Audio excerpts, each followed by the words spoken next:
తర్వాత పని చేసేటప్పుడు ఇంట్లో వాళ్ళకి కానీ ఎవరికైనా ఏదైనా అవసరం వస్తే నా చేతిలో ఈ పని ఉంది అని చెప్పి దాన్ని పట్టుకుని కూర్చుంటారు చాలా మంది.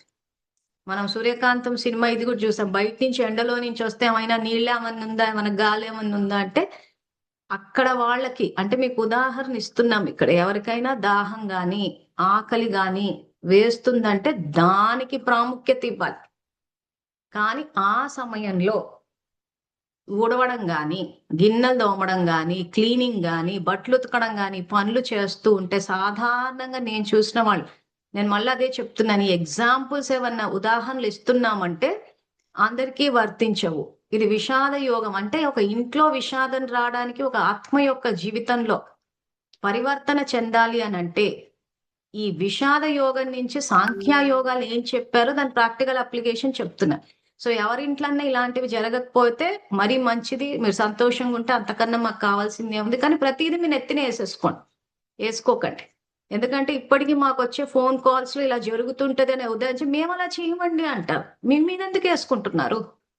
ఎందుకు అలా మీ మీద వేసేసుకుంటున్నారు మేము ఉదాహరణలు ఇచ్చేటప్పుడు అని అంటే, అదొక రకంగా చెప్పాలి అని అంటే వినడానికి చేదుగుంటది, కానీ ఒక రకంగా అహం అని చెప్పుకోవాలి. అంటే అమ్మో అందరు మమ్మల్ని ఏమైనా అనేసుకుంటారు, మీ గురించి కాదు కదా. మీరు ఈ క్లాసెస్ లో మేము చెప్పేది, ఒకవేళ మీరు నిజాయితీగా ధైర్యంగా అంతర్గతంలో చూసుకొని సరి చేసుకుంటే మంచి జరుగుతుంది. ఒకవేళ మీరు నిజంగా భగవద్గీత స్టాండర్డ్స్ ప్రకారమే ప్రవర్తిస్తున్నారనుకోండి, ఓకే ఫైన్. కానీ మాకు ఫోన్ చేసినప్పుడు మేము ఏదైనా ఉదాహరణ ఇచ్చినప్పుడు మేమైతే అలా చెయ్యము, మేమైతే అలా ఉండము, మా ఇంట్లో ఇలా జరగదు అని ఎందుకు కౌంటర్ వేస్తున్నారు? మేము అనలేదే మీ ఇంట్లో, నాకు తెలియదే. ఇప్పుడు మేమేదో మా ఇంట్లో కూర్చుని జూమ్ ద్వారా చెప్తున్నాం, యూట్యూబ్ లో రికార్డ్ అయినప్పుడు వినే వాళ్ళందరి ఇళ్లలో ఏం జరుగుతుందో నాకు తెలీదు. మరి ఎందుకు మాకు ఫోన్లు చేసినప్పుడు మీరే ససుకుంటున్నారు? కాబట్టి ఇది చెక్ చేసుకోవాల్సిన విషయం. అందుకే భగవద్గీత వినాలి అంటే నిజాయితీ, ధైర్యం రెండూ అవసరం.